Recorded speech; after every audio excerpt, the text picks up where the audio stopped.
नमस्कार दोस्तों, मेरा नाम है सचिन यादव और मैं आपका स्वागत करता हूं सचलक्ष्य ग्रुप के एक और चैनल सचलक्ष्य ग्रुप एकेडमिक्स में, जहां पर आपको एकेडमिक सब्जेक्ट से रिलेटेड वीडियोस देखने को मिलती रहती है। फिलहाल आज की क्लास में हम बात करेंगे क्लास 9th की एनसीईआरटी की साइंस की बुक का chapter first, matter in our surroundings. सबसे पहले बात कर लेंगे स्टूडेंट्स इस चैप्टर की कुछ समरी के बारे में, जो कि की पॉइंट्स हाईलाइट किए हुए इन्होंने। ठीक है, और ये चैप्टर मैं आपको एनसीईआरटी से ना करा के सपोर्ट मटेरियल से करा रहा हूँ, जो सीबीएसई सपोर्ट मटेरियल प्रोवाइड करता है, मैं उससे करा रहा हूँ, ताकि आपको इस चैप्टर के जो बेसिक कॉन्सेप्ट है वो बहुत अच्छी तरीके से क्लियर हो जाएं। क्योंकि इस चैप्टर की जो भी समरी है वो सपोर्ट मटेरियल से ज़्यादा अच्छी तरीके से और कहीं पर नहीं दी हुए हैं। तो आई होप आपको ये वीडियो पसंद आएगी और वीडियो में अंत तक जुड़े रहिएगा। मैं आपसे वादा करता हूँ कि जब आपको ये वीडियो खत्म होगी तब आपको एक भी कॉन्सेप्ट में डाउट्स नहीं रह जाएंगे। ठीक है, तो चलिए शुरू कर लेते हैं। सबसे पहले बात करते हैं चैप्टर एट ए ग्लांस की। इन्होंने बेसिक कॉन्सेप्ट दिए हुए हैं, जैसे मैटर को कैटेगराइज कर रखा है 3 कैटेगरीज में, सॉलिड, लिक्विड और गैस में। सबसे पहले सॉलिड की प्रॉपर्टीज की बात कर लेते हैं। डेफिनेट शेप होता है, यानी फिक्स शेप होता है। डेफिनेट वॉल्यूम होता है।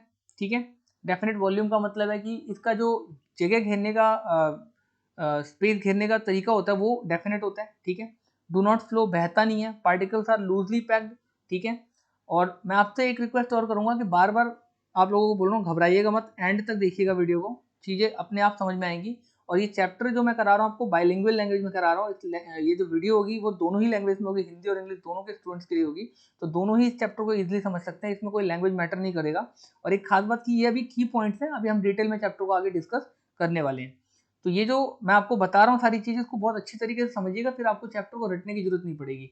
जैसे ये अगला की पॉइंट बता रखा है, particles are closely packed. Particles जो होते हैं इसके वो क्लोजली पैक्ड होते हैं। इनके जो एटम्स है वो आपस में काफी अच्छी तरीके से बॉन्डिंग होती है उनकी। इनकॉम्प्रेसिबल होते हैं, कंप्रेस नहीं किए जा सकते। इसी तरीके से लिक्विड की सिमिलर प्रॉपर्टीज हैं। सिमिलर मतलब सेम प्रॉपर्टीज इसकी भी हैं, बट इससे जस्ट अपोजिट है। कुछ कुछ चीजें मिलती होंगी, बाकी चीजें अलग है। जैसे सॉलिड में डेफिनेट शेप होती है तो इसकी नॉन डेफिनेट शेप। ठीक है, इसका डेफिनेट वॉल्यूम होता है, इसका भी फिक्स वॉल्यूम होता है, तो ये सिमिलर हो गया। ये डू नॉट फ्लो है तो ये कैन फ्लो है, बह सकता है। ठीक है, इसकी बात करें, पार्टिकल्स आर क्लोजली पैक्ड होते हैं, इसके पार्टिकल्स थोड़े लूजली पैक्ड होते हैं। ये इनकॉम्प्रेसिबल होता है, किसी भी हद तक कॉम्प्रेसिबल नहीं होता, ये लिटिल कॉम्प्रेसिबल, थोड़ा कॉम्प्रेस कर सकते हैं। ठीक है, अगर आप किसी बर्तन में पानी को भरें और थोड़ा सा उस बर्तन में पानी को दबाएं ऊपर से, तो थोड़ा सा आपने महसूस किया होगा कि हल्का वो दबता है।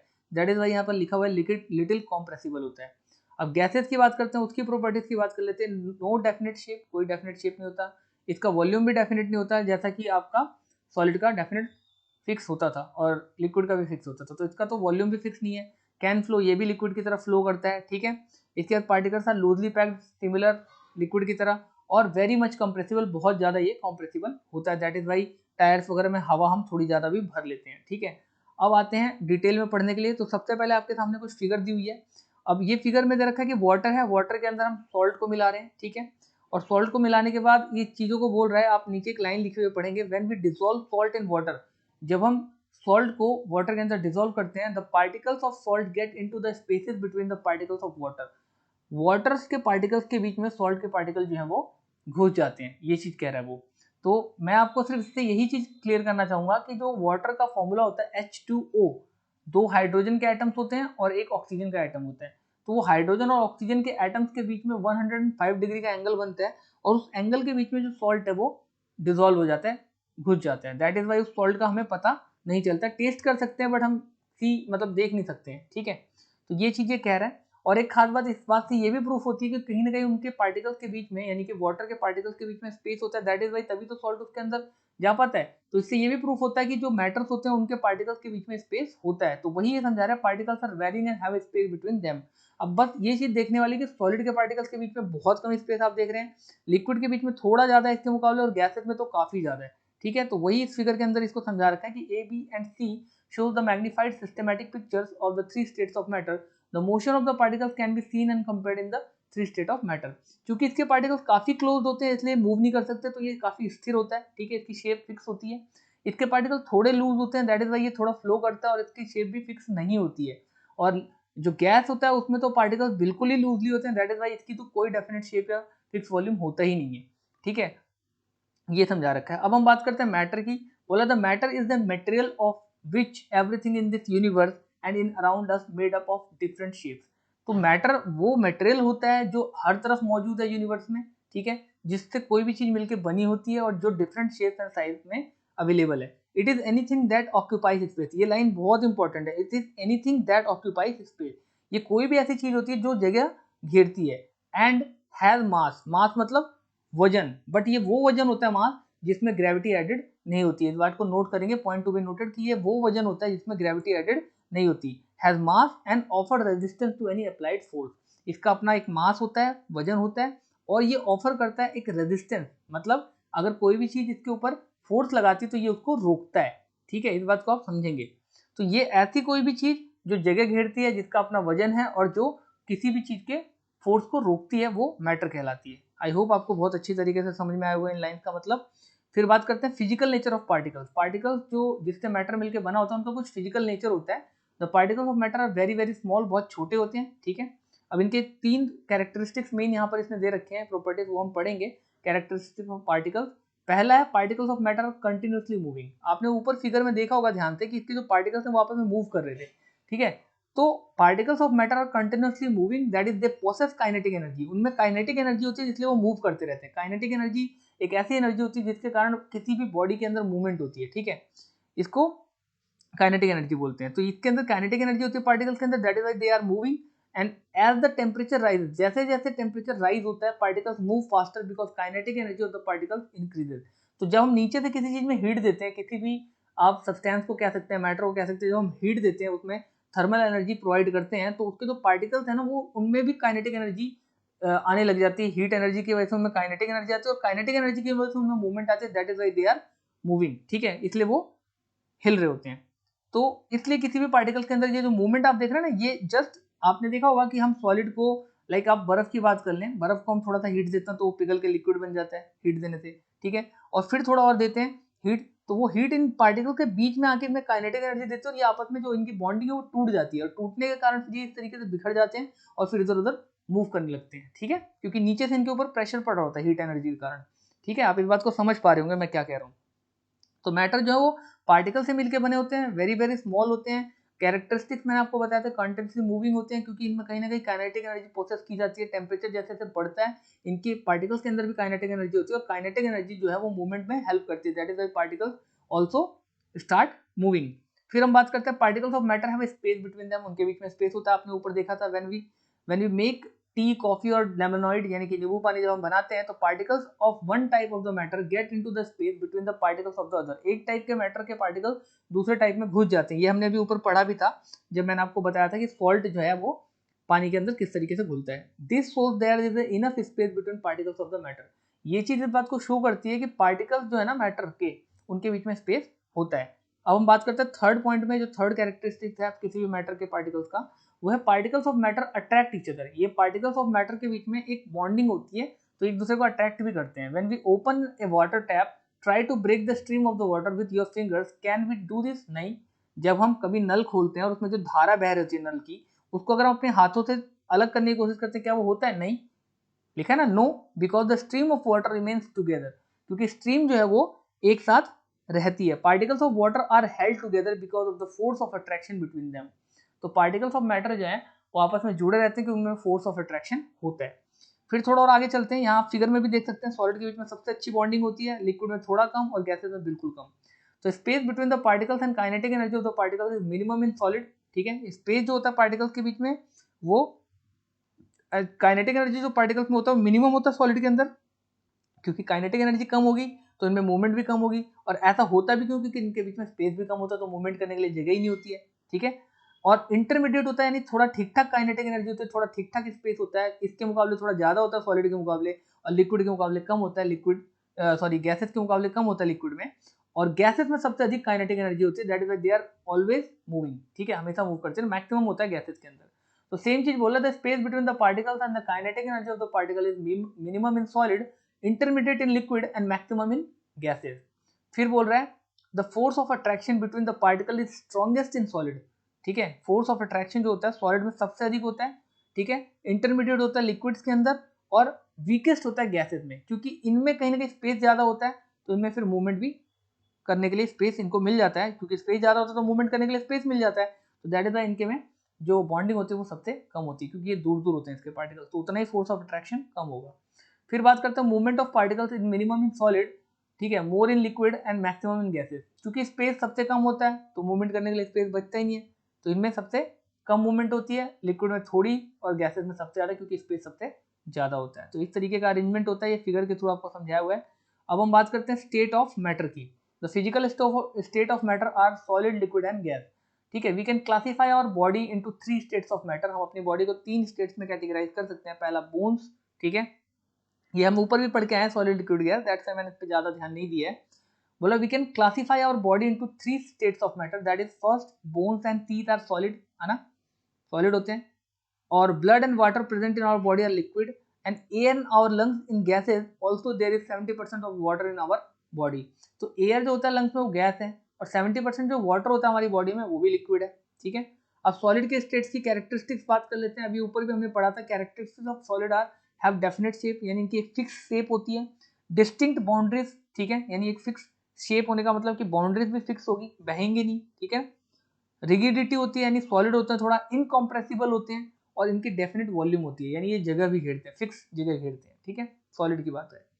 एग्जाम्पल के लिए rubber band is solid because it can change its shape under force and regain its shape.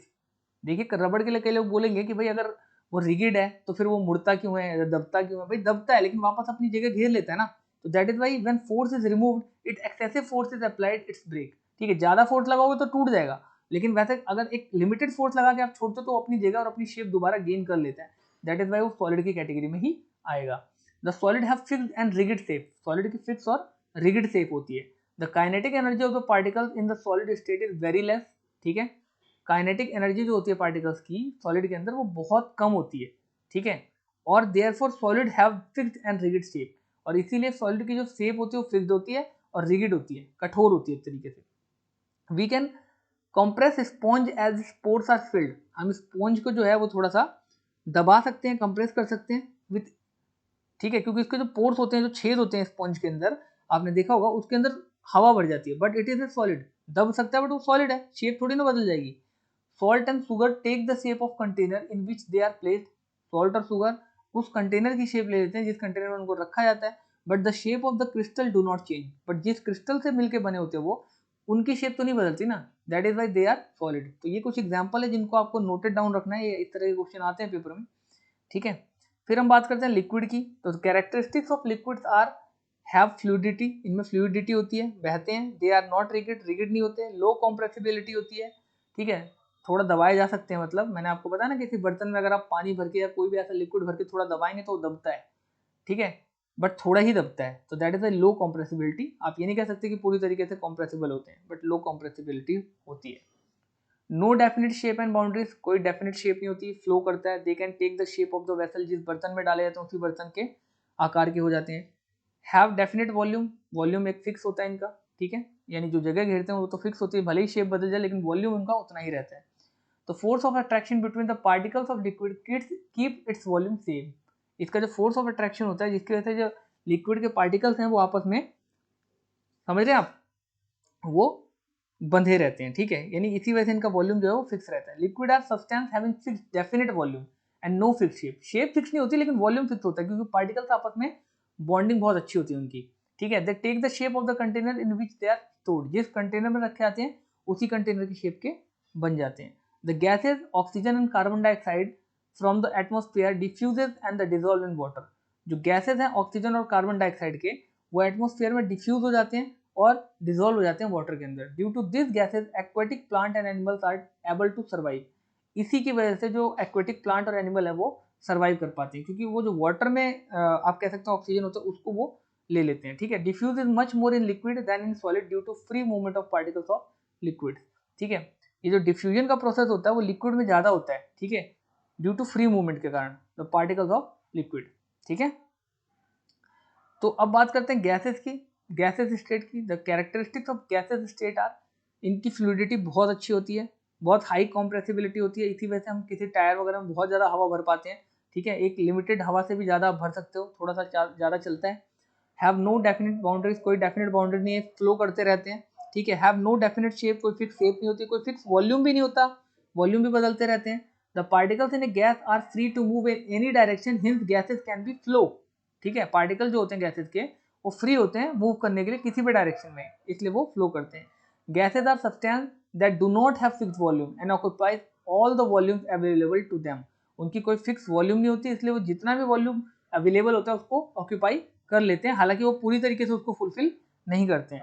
Pressure of gas in the force applied in the walls of vessels by the irregular movement moving gas particles. जो pressure होता है gas जो रहती है अपने vessel के ऊपर, जिस बर्तन में होता है उसकी वॉल्स पे वो फोर्स अप्लाई करता रहता है, और इरेगुलर तरह का फोर्स होता है, यानी कभी उसके पार्टिकल्स टकराते हैं कभी हटते हैं, तो इस तरह की मूवमेंट होती है। ठीक है ना, मूविंग आर पार्टिकल्स। इसको अगर मैं थोड़ा सा फिगर के हिसाब से दिखाऊं आपको, तो मैं ऊपर ले आकर दिखाऊं, जैसे ये मान लीजिए कोई पार्टिकल ये टकराएगा, फिर अगली बार जरूरी नहीं कि यही पार्टिकल यहीं पे रहेगा, ये मूव करके कहीं और चला जाएगा, फिर दूसरा पार्टिकल टकराएगा, तो इसलिए इरेगुलर मूवमेंट होती है। ठीक है ना, सॉलिड लिक्विड गैस की स्टेट्स के बारे में आपको डिटेल में मैंने बता दिया है, आई होप आपको समझ में आ गया होगा।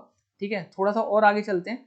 लिखा है change of state of matter. जब हम किसी मैटर की स्टेट को बदलते हैं तो क्या क्या चीजें होती हैं आप देख सकते हैं। Water can exist in 3 states of matter, that is solid जो कि आइस है, लिक्विड जो कि वाटर है, और गैस जो कि वाटर वेपर है। On heating ice melt into the water. जब हम थोड़ा सा हीट करते हैं, थर्मल एनर्जी देते हैं, तो जो आइस है वो पिघल के वाटर बन जाता है, यानी कि पानी बन जाता है। और जब पानी को हम दोबारा से थोड़ा सा हीट देते हैं, ठीक है, या एक तरीके से आप कह सकते हैं उबालते हैं, तो फिर वो वाटर वेपर में कन्वर्ट हो जाता है। Change in physical state of matter can be done in 2 ways. 2 तरीके से हम चेंज ला सकते हैं, किसी भी मैटर के अवस्था में परिवर्तन ला सकते हैं। ठीक है, कौन कौन से? बाई चेंजिंग द टेम्परेचर, एक तो उसका टेम्परेचर बढ़ा के या घटा के, ठीक है। और दूसरा टॉपिक है यहाँ पर प्रेशर के थ्रू, यहाँ पर दिया नहीं है बट मैं आपको आगे दिखा दूंगा, ये रहा effect of change of pressure, तो वो हम बात करेंगे। ठीक है, लेकिन पहले हम बात कर लेते हैं change in temperature. Change in temperature में अगर आप ध्यान से देखें तो 2 तरीके से हो सकता है। Melting of ice to form water, ठीक है, आइस को पिघला के वाटर बनाने के लिए हमें जाहिर सी बात है थोड़ा एनर्जी तो देना पड़ेगा, थर्मल एनर्जी, तभी वो, यानी हीट दोगे तब वो पिघलेगा। तो हीट देने पर जब वो पिघलता है, जिस पॉइंट पे, जिस टेम्परेचर पे वो पिघलता है, उस टेम्परेचर को हम उसका मेल्टिंग पॉइंट या टेम्परेचर बोलते हैं। ठीक है, लिखा ना, the temperature at which a solid melt to form liquid at atmospheric pressure. Atmospheric pressure पे जब कोई सॉलिड पिघल के लिक्विड बनने लग जाता है, ठीक है, तो वो उसका मेल्टिंग पॉइंट कहलाता है। The temperature at which a solid melt to form liquid at atmospheric pressure is called a melting point. ठीक है, तो melting point of ice is 273.16 Kelvin. K stand for Kelvin. Kelvin एक scientist का नाम था जिसने इस यूनिट को ढूंढा था। आप लोग में से बहुत सारे बच्चे अभी इस यूनिट को नहीं जानते होंगे, तो मैं आपको बता देना चाहूंगा कि जैसे हम डिग्री सेल्सियस में टेम्परेचर को नापते हैं, उसी तरीके से केल्विन में भी मापा जाता है। ठीक है, यहाँ पर C स्टैंड कर रहा है सेल्सियस के लिए, लेकिन केल्विन K के लिए स्टैंड कर रहा है, और 273.16 केल्विन की वैल्यू होती है 0 डिग्री सेल्सियस के। ठीक है, तो इस बात को बहुत ही ध्यान रखेंगे, कन्वर्जन का क्वेश्चन आते हैं जिसमें आपकी जरूरत पड़ेगी। तो the temperature at which a solid melt to form liquid, जब एक सॉलिड स्टार्ट हो जाता है फॉर्मिंग लिक्विड करने के लिए, यानी लिक्विड बनने के लिए एटमॉस्फेरिक प्रेशर पे, तो उस टेम्परेचर पे, जिस टेम्परेचर पे वो पिघलने लगता है, उस टेम्परेचर को बोलते हैं मेल्टिंग पॉइंट। ठीक है, melting point of ice is 273.16 kelvin, जो कि 0 डिग्री के बराबर होता है। और during the melting the temperature of ice does not rise. Temperature rise का नहीं बढ़ता, मतलब आइस का जो टेम्परेचर, बर्फ का जो टेम्परेचर वो नहीं बढ़ता, even through the heat is being supplied continuously, यहाँ तक कि बल्कि जो हीट है उसमें लगातार हम डालते रहते हैं, उसके बाद भी हीट हम देते रहते हैं, उसके बाद भी कंटिन्यूसली हीट देने के बाद भी उसका जो टेम्परेचर है वो बढ़ता नहीं है। बहुत इंपॉर्टेंट बात है, ज़्यादातर बच्चों को लगता है कि जब हम आइस को हीट देते हैं तो हीट देने के कारण उसका टेम्परेचर बढ़ता होगा, लेकिन टेम्परेचर नहीं बढ़ता है, बल्कि वो जो है वो पिघलना स्टार्ट हो जाती है सेम टेम्परेचर पे, उसी टेम्परेचर पे। ठीक है, continuously due to latent heat of fusion. अब ये क्या चीज़ है ये मैं आपको आगे समझाऊंगा, यहाँ टॉपिक है, लेकिन फिलहाल आप इसको पढ़ लो। This latent heat of fusion is used up to overcome the forces of attraction between the ice particles at 0 degree Celsius, and energy of water particles is much more than the energy of particles of ice at 0 degree Celsius। तो ये कह रहा है, यहाँ से line समझने लायक है, the latent heat of fusion is used, latent heat of fusion use होती है बाहर आने के लिए फोर्स ऑफ अट्रैक्शन, वो जो बॉन्डिंग होती है ना सॉलिड के पार्टिकल्स के आपस में, उससे तोड़ने के लिए, उससे बाहर आने के लिए जो आइस के पार्टिकल्स हैं वो इसका यूज करते हैं, इस हीट का। ठीक है, यानी वो अपना टेम्परेचर नहीं बढ़ाते, बल्कि जो हीट से एनर्जी आती है, थर्मल एनर्जी, उस एनर्जी के थ्रू आपस की जो बॉन्डिंग है उसको तोड़ देते हैं, और अलग अलग होकर लिक्विड की फॉर्म में मेल्ट होने लगते हैं। At 0 degree Celsius energy of water particles is much more than the energy of particles of ice. 0 degree Celsius पे वाटर का जो पार्टिकल्स का एनर्जी लेवल होगा वो ज्यादा होगा लिक्विड के पार्टिकल से। ठीक है, of ice at 0 degree Celsius. ये बात नोट करने वाली है। देखा है ना, at 0 degree Celsius energy of water particles is much more than the energy of particles of ice at 0 degree Celsius. ठीक है, तो इस बात को बहुत अच्छी तरीके से नोट कर लेंगे, टू द पॉइंट। ठीक है, और अब बात करते हैं लेटेंट हीट ऑफ फ्यूजन, जिसको मैंने यहाँ पर आपसे डिस्कस किया था, तो ये चीज आपको समझनी है। तो लेटेंट हीट ऑफ फ्यूजन क्या होता है? The amount of heat required to change 1 kg of solid of its liquid state at its melting point at atmospheric pressure. जब 1 किलो सॉलिड को लिक्विड में कन्वर्ट करने में जितनी एनर्जी लगती है, लिखा है ना, the amount of heat required, जितनी हीट रिक्वायर्ड होती है 1 kg सॉलिड को लिक्विड में कन्वर्ट करने के लिए, और किस पर? उसके मेल्टिंग पॉइंट पे, वो भी एटमॉस्फेरिक प्रेशर में। तो उस अमाउंट ऑफ एनर्जी को बोला जाता है, उस अमाउंट ऑफ एनर्जी को क्या बोला जाता है? Latent heat of fusion. ठीक है, तो the amount of heat required to change 1 kg solid to its liquid state, 1 kg solid को उसके लिक्विड स्टेट में बदलने के लिए जितनी हीट रिक्वायर्ड होती है, उस अमाउंट ऑफ हीट को, ठीक है, एटमॉस्फेरिक प्रेशर पे लेटेंट हीट ऑफ फ्यूजन बोलते हैं। फिर से बोल रहा हूँ, the amount of heat required, जितनी अमाउंट ऑफ हीट चाहिए होती है 1 kg सॉलिड को उसके लिक्विड स्टेट में कन्वर्ट करने के लिए, एट इट्स मेल्टिंग पॉइंट, उसके मेल्टिंग पॉइंट पे, और वो भी एटमॉस्फेरिक प्रेशर पे, उसको हम लेटेंट हीट ऑफ फ्यूजन बोलते हैं। ठीक है, बॉइलिंग पॉइंट क्या होता है? सबको पता है, जिस टेम्परेचर पे कोई भी चीज उबलने लगती है, ठीक है, वेपोराइज होने लगती है, उस चीज को हम बॉइलिंग पॉइंट बोलते हैं। फिर से देख लेते हैं, the temperature at which a solid, the temperature at which a liquid boils to form a vapour at atmospheric pressure is called its boiling point. तो जिस टेम्परेचर पे एक सॉलिड जो है वो एक लिक्विड के फॉर्म में कन्वर्ट होने लगता है, ठीक है, एटमॉस्फेरिक प्रेशर पे, उसको हम क्या बोलते हैं? उसका बॉइलिंग पॉइंट बोलते हैं। Boiling point of water is 373 kelvin. 100 degree Celsius तो वाटर उबलता है, आपको पता ही है, वेपोराइज होता है, और प्लस 273 केल्विन, वैसे तो 273.16 था, ये देखिए आप, 0 डिग्री सेल्सियस की वैल्यू थी, लेकिन उसमें 100 डिग्री सेल्सियस तो ऐड करना पड़ेगा, मतलब 0 तो ये हो गया डिग्री सेल्सियस में, और 100 डिग्री सेल्सियस पे वाटर उबलता है, तो हमको 100 इसमें ऐड करना पड़ेगा, यानी 373 केल्विन पे पानी जो है वो उबलने लगता है। ठीक है, यहाँ पर जो 273.16 है उसकी जगह अप्रोक्सीमेटली 273 केल्विन वैल्यू ली गई है 0 डिग्री सेल्सियस की, और प्लस उसमें 100 ऐड कर दिया गया, यानी कि 0 और प्लस 100, यानी कि 100 डिग्री सेल्सियस पे पानी जो है उबलता है, तो 100 डिग्री सेल्सियस में लिख के यहाँ पे लिखा गया 373 केल्विन पे पानी जो है वो उबलने लगता है। ठीक है, तो ये इसका बॉइलिंग पॉइंट कहलाएगा। अब लेटेंट हीट ऑफ वेपोराइजेशन क्या होता है? जैसे लेटेंट हीट ऑफ फ्यूजन था, ठीक है, उसी तरीके से लेटेंट हीट ऑफ वेपोराइजेशन है, बस ये वेपोराइज करने के लिए यूज होता है, और वो बस आप ऐसे याद रखिए कि वो सॉलिड को लिक्विड में कन्वर्ट करने के लिए होता है, ये लेटेंट हीट ऑफ फ्यूजन, और ये लिक्विड को वेपोराइज करने के लिए यूज होता है, latent heat of vaporisation. The amount of heat required to change 1 kg liquid to its gases state. आ गई ना बस वही, कि 1 किलो लिक्विड को जब उसके गैसेस स्टेट में कन्वर्ट करने के लिए, वो भी उसके बॉइलिंग पॉइंट पे एटमॉस्फेरिक प्रेशर में हीट दी जाती है, तो उस अमाउंट ऑफ हीट को बोला जाता है latent heat of vaporization. The amount of heat required to change 1 kg liquid to its gaseous state as its boiling point, उसके boiling point पे atmospheric pressure पे उस amount of heat को बोला जाता है latent heat of vaporization. ठीक है, during the boiling point the temperature of water does not rise even through the heat is being supplied continuously. वही पिछली बात बोल रहा है कि इस जब हम बॉइलिंग पॉइंट देते हैं, बॉइलिंग पॉइंट के लिए जो टेम्परेचर देते हैं, उस टेम्परेचर में बॉइलिंग पॉइंट के लिए जो हम हीट देते हैं, उस हीट में टेम्परेचर नहीं बढ़ता है वाटर का। ठीक है, लिखा ना, ड्यूरिंग द बॉइलिंग पानी को उबालते समय the temperature of water does not rise, पानी का जो टेम्परेचर वो बढ़ता नहीं है, even through heat is being supplied, जबकि हीट उसको लगातार दी जाती है continuously, as heat of the vaporisation is use up to the over the forces of attraction between the water particle. तो वो जो हीट दी जा रही होती है, वो हीट उसके पार्टिकल्स के बीच में जो बॉन्डिंग होती है ना, लिक्विड के बीच में, वाटर के बीच में, उसके पार्टिकल्स को बॉन्डिंग को तोड़ने के लिए यूज होती है, और ताकि वो अच्छी तरीके से एक दूसरे से अलग होकर वेपराइज होकर भाप बन के उड़ सके, उसके लिए यूज होती है। तो आई होप आपको यहाँ तक भी समझ में आ गई होगी। और वही पिछले वाले की तरह latent of heat of fusion की तरह लास्ट टॉपिक में जो बोला था वही बोल रहा है, at 100 degree Celsius energy of water vapour is much more, energy of water vapour is much more than the energy of water. ठीक है, at 100 degree Celsius the energy of water vapour is much more than the energy of water at 100 degree Celsius. तो water vapour की जो energy होती है वो ज़्यादा होती है वाटर के मुकाबले 100 डिग्री सेल्सियस पे। So we can change one state of matter to another state by changing the temperature. तो इस तरीके से हम टेम्परेचर बदल के एक स्टेट ऑफ मैटर को दूसरे स्टेट ऑफ मैटर में कन्वर्ट कर सकते हैं।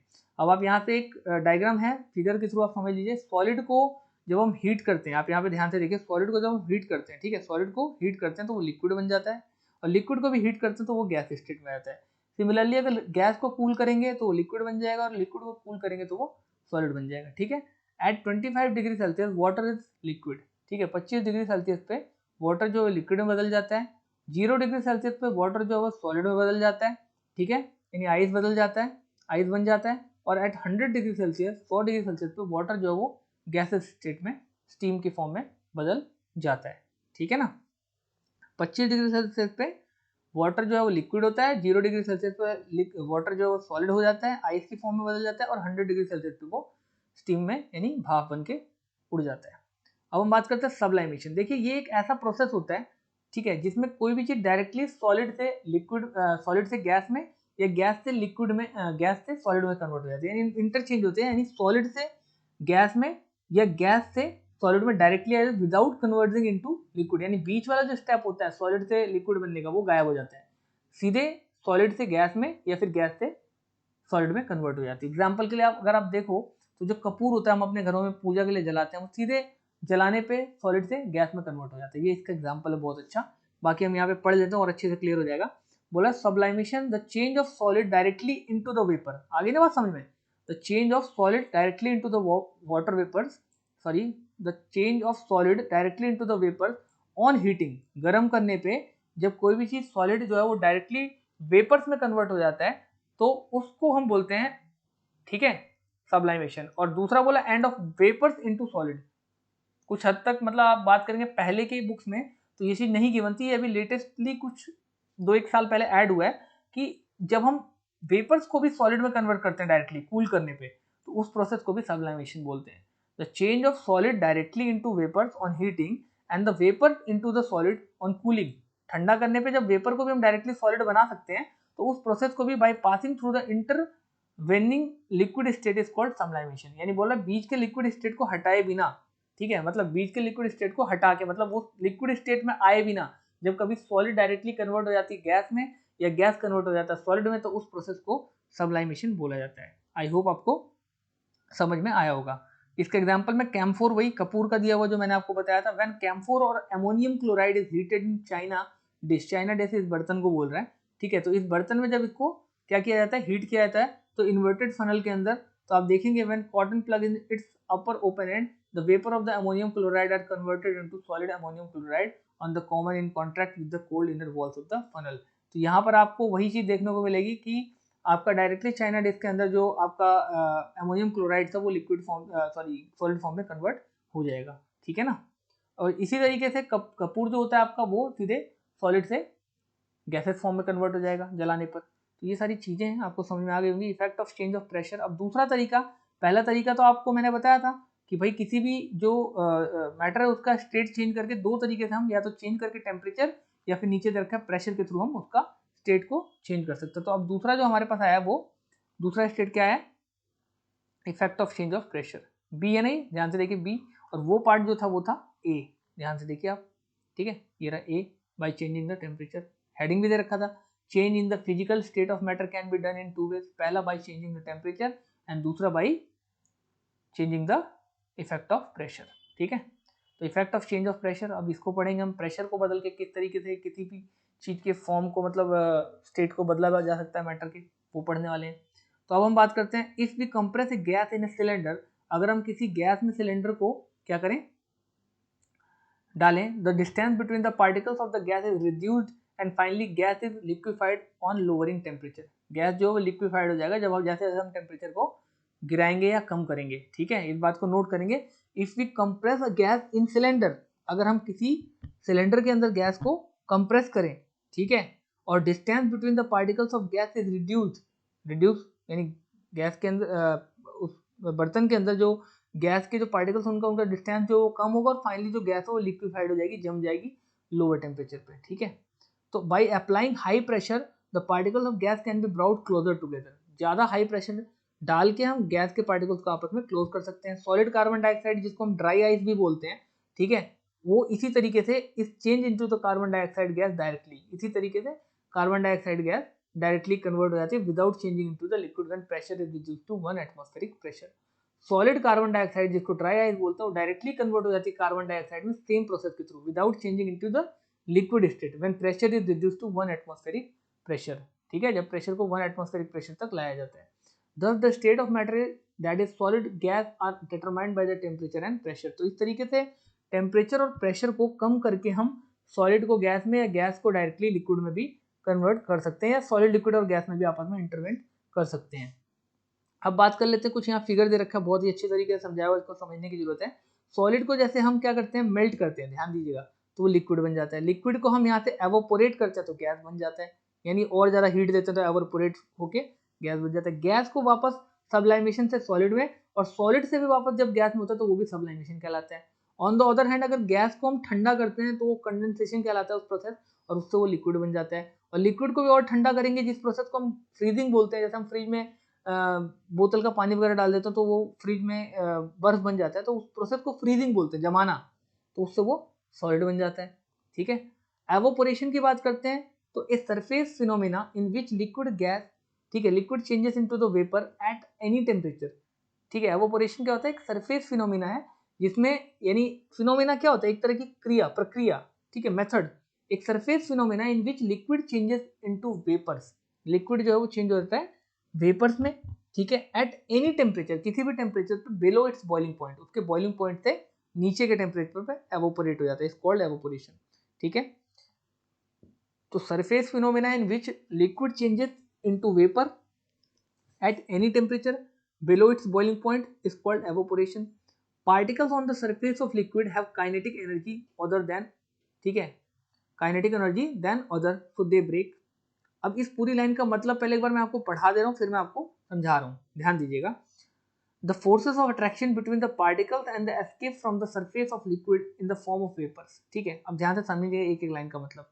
एवोपोरेशन क्या है, एक सरफेस फिनोमेना है जिसमें लिक्विड जो होता है वो चेंज हो जाता है वेपर्स में एट एनी टेम्परेचर, किसी भी टेम्परेचर पे, जो कि उसकी बॉइलिंग पॉइंट से कम होता है। ठीक है, eight any temperature it's boiling point is called evaporation. अपनी बॉइलिंग पॉइंट से नीचे के टेम्परेचर में जब वो कन्वर्ट हो जाता है, ठीक है, किसमें, लिक्विड में। ठीक है, विच लिक्विड चेंजेस इनटू वेपर, जब लिक्विड चेंज हो जाता है वेपर में, ठीक है, अपने बॉइलिंग पॉइंट से नीचे के किसी भी टेम्परेचर में, तो इस प्रोसेस को बोला जाता है, इस मेथड को, इस तरीके को बोला जाता है एवोपोरेशन। जब कोई भी लिक्विड एक गैस में कन्वर्ट हो जाता है अपने बॉइलिंग पॉइंट से डाउन पोजीशन में, डाउन टेम्परेचर पे, यानी उसके बॉइलिंग पॉइंट पे पहुंचने से पहले ही जब वो कन्वर्ट हो जाता है किसमें, गैस में, तो इस फिनोमेना को, इस मेथड को, इस तरीके को क्या बोला जाता है, इस प्रक्रिया को क्या बोला जाता है, एवोपोरेशन। ठीक है, यहाँ पर दिया हुआ होता है, उसका एवोपोरेशन बोलते हैं। Particles on the surface of liquid have high kinetic energy. ठीक है, जो पार्टिकल्स होते हैं सरफेस पे लिक्विड के, ठीक है, उनके पास एक हाई काइनेटिक एनर्जी होती है, तो they break. Particle on the surface of liquid have high kinetic energy other than other, so they break. तो आपको पता ही है कि जो लिक्विड के पार्टिकल्स होते हैं उनमें काइनेटिक एनर्जी की मात्रा काफी अच्छी होती है, इसलिए उनमें मूवमेंट भी होती है और इसलिए वो आपस में एक दूसरे से आसानी से अलग भी हो जाते हैं। The forces of attraction between the particles and the escape from the surface of liquid in the form of vapour. और इस तरीके से वो जब मूविंग होते हैं तो बहुत जल्दी वो आपस में अलग भी हो जाते हैं, और अलग होने से उनमें काइनेटिक एनर्जी और तेजी से आती है, और दैट्स व्हाई वो वेपर्स में कन्वर्ट हो जाते हैं। ठीक है, यानी भाप बन के उड़ जाते हैं। फैक्टर्स अफेक्टिंग एवोपोरेशन, किन किन चीजों से एवोपोरेशन में इफेक्ट होता है, एक तो एक्सपोज सरफेस एरिया। देखिए सरफेस एरिया जितना ज्यादा होगा, ठीक है, liquid rate of evaporation increase, उतना ज्यादा तेजी से एवोपोरेशन होगी। इंक्रीज इन टेम्परेचर, टेम्परेचर जितना ज्यादा दोगे ऑब्वियस सी बात है, काइनेटिक एनर्जी जितना ज्यादा दोगे उतना ज्यादा तेजी से एवोपोरेशन होगा। ठीक है, ह्यूमिडिटी, ह्यूमिडिटी क्या होता है, हवा में नमी की मात्रा को बोलते हैं। जितना ज्यादा हवा में नमी होगी, when the humidity of air, degree of dampness of the air is low, evaporation rate increase। Humidity जितनी कम होगी उतना ज़्यादा सूखा होगा, जितना ज़्यादा सूखा होगा तो उतना ईजी तरीके से भाप बन के उड़ेगा। मोर ह्यूमिडिटी लेस एवोपोरेशन, इस बात को नोट करेंगे, क्योंकि जब हवा में ऑलरेडी नमी की मात्रा ज़्यादा है तो ये जो भाप है उसमें उसको और ज़्यादा, मतलब भाप भी क्या एक तरीके से पानी है, तो पानी को भाप बन के उड़ने में दिक्कत होगी कहीं ना कहीं। ठीक है ना, क्योंकि ऑलरेडी हवा में नमी की मात्रा है तो पहले से पानी है और इस पानी को और ऊपर उड़ाने में दिक्कत होगी, वो चीज़ प्रॉब्लम क्रिएट करेगी। तो यह बात ध्यान रखेंगे, मोर ह्यूमिडिटी तो लेस एवोपोरेशन। ठीक है, more humidity less evaporation, and more humidity तो less evaporation, and less humidity तो मोर एवोपोरेशन होगा। ठीक है, एवोपोरेशन का रेट इंक्रीज होगा, मोर ह्यूमिडिटी होगी तो लेस एवोपोरेशन होगा। विंड की बात करते हैं, व्हेन विंड स्पीड इंक्रीजेस, जब विंड की स्पीड इंक्रीज होगी तो rate of evaporation also increase, ठीक है, जब विंड की स्पीड इंक्रीज होगी तो रेट ऑफ एवापोरेशन भी इंक्रीज होगा, ठीक है, क्योंकि हवा बहेगी तो जितना भी भाप होगी वो हल्की होती है तो उसको उड़ा के ले जाएगी, तो ऊपर से जब भाप हट जाएगी तो जगह खाली हो जाएगी, उसकी जगह फिर से दूसरी भाप ले लेगी, तो इस तरीके से जल्दी जल्दी से एवोपोरेट होगा, स्पेस बनेगा उनके लिए, ठीक है, तो इसलिए एवोपोरेशन का रेट भी इंक्रीज हो जाएगा। एवोपोरेशन ऑलवेज काउज कूलिंग, ठीक है, the cooling cause by evaporation is based on the fact that when a liquid evaporate it takes latent heat of evaporation from surroundings which on losing heat gets cooled, ठीक है, तो ये बोल रहा है कि जब भी एवोपोरेशन होता है तो ये चीज कूलिंग प्रोवाइड करती है। अब देखिए क्यों कूलिंग प्रोवाइड करती है, वो इसलिए करती है क्योंकि हवा जो होती है, गर्म हवा, वो ठंडी हवा के मुकाबले हल्की होती है, तो जब गर्म हवा ऊपर उठती है तो अपने साथ जो पूरा एनवायरनमेंट है उसको गर्म करके ऊपर लेके जाती है, ऊपर लेके जाती है तो नीचे स्पेस बनता है, और नीचे जो स्पेस बनता है वो ठंडा होता है, तो दैट्स वाई उसकी वजह से ठंडक होती है। आ रही बात समझ में? इमेजिन करने की कोशिश कीजिए कि आप मान लीजिए एक बर्तन रखते हैं, उस बर्तन में आपने पानी को उबाला, तो उसके ऊपर जो हवा होगी वो गर्म होगी और उसको वो ऊपर ले जाएगा, तो जो खाली स्पेस बनेगा वो ऑब्वियसली बात है ठंडा होगा, तो इसलिए वो कूलिंग क्रिएट करेगा। The cooling caused by evaporation is based on the fact that when liquid evaporate, जब कोई भी लिक्विड एवापोरेट होता है, it takes latent heat of vaporisation, latent heat of vaporisation को ये अपने साथ रखता है, और इसकी वजह से जितनी भी आसपास की सराउंडिंग की हीट होती है उसको वो क्या कर लेता है, हीट को ले जाता है अपने साथ, और फिर जगह जो होती है कूल हो जाती है, ठीक है ना, जगह स्पेस खाली हो जाता है उसके लिए। When we put acetone on our hand, इसके एग्जांपल दे रखे हैं कि जब हम हाथ पे एसीटोन को रखते हैं वो जो होता है एवोपोरेट हो जाता है और हमें ठंडक महसूस होती है हाथ पे, ठीक है। We should wear cotton cloth, ठंडो सर्दियों में हम कॉटन के क्लोथ सॉरी गर्मियों में हम कॉटन के क्लोथ पहनते हैं, ठीक है, अपने आप को ठंडा रखने के लिए, एंड कंफर्टेबल फील करते हैं। कॉटन से good absorber of water, water को अच्छी तरीके से एब्जॉर्ब करता है, so it absorb the sweet, यानी पसीने को सोख लेता है आवर बॉडी, हमारी बॉडी से, और एक्सपोज कर देता है एयर में for the evaporation of the sweat, तो इसलिए हमारा जो पसीना है वो भाप बन के उड़ जाता है, दस द कूल्स आवर बॉडी, इससे हमारी बॉडी को ठंडक मिलती है। ये कुछ इसके एग्जाम्पल हैं। तीसरा और अंतिम एग्जाम्पल है, often people sprinkle water on the ground, लोग जो है वो पानी छिड़कते हैं ग्राउंड में, आपने देखा होगा ड्यूरिंग समर, गर्मियों में। This water takes heat from ground, ये वाटर जो है वो हीट को एब्जॉर्ब कर लेता है ग्राउंड से, और सराउंडिंग जो है वो उसको एयर को एवोपोरेट कर देता है, यानी जो पानी है वो भाप बनकर सराउंडिंग्स में उड़ जाता है। जमीन पे पानी छिड़का गया, पानी ठंडा है, जमीन की गर्मी को उसने सोख लिया, और पानी फिर भाप बन के ऊपर उड़ जाएगा, तो वो जो गर्मी है उसको भी अपने साथ उड़ा ले जाता है, क्योंकि गर्मी तो उस पानी के अंदर है ना, जिसने उसको सोखा है उस गर्मी को, जमीन की, तो वो पानी के अंदर वो पानी भाप बन के उड़ जाएगा, तो air to evaporate thus making the place cool, इस तरीके से जो वो जगह है, जो मैदान है, वो काफ़ी ठंडा हो जाएगा। तो आई होप कि आपको ये चैप्टर बहुत अच्छी तरीके से मैंने समझाने की कोशिश की और आपको समझ में आया होगा। अगर कोई डाउट्स हो तो कमेंट सेक्शन में बताइएगा, और इसके बाद ये जो क्वेश्चन आंसर है आप खुद ट्राई कर सकते हैं, नहीं तो अगर आप रिक्वेस्ट करेंगे तो इस पर भी मैं एक वीडियो बनाने की कोशिश करूँगा। तो अगर आपको ये चैनल पसंद आ रहा है, ठीक है, या आप फर्स्ट टाइम आए, आपने अभी तक सब्सक्राइब नहीं किया, तो आप इसको सब्सक्राइब किए बिना मत जाइएगा, और अपने दोस्तों के साथ भी शेयर कीजिए ताकि उनको भी ऐसी बेहतरीन वीडियो देखने को मिले। और मिलते हैं नेक्स्ट वीडियो में। Till then take care, have a good day, bye.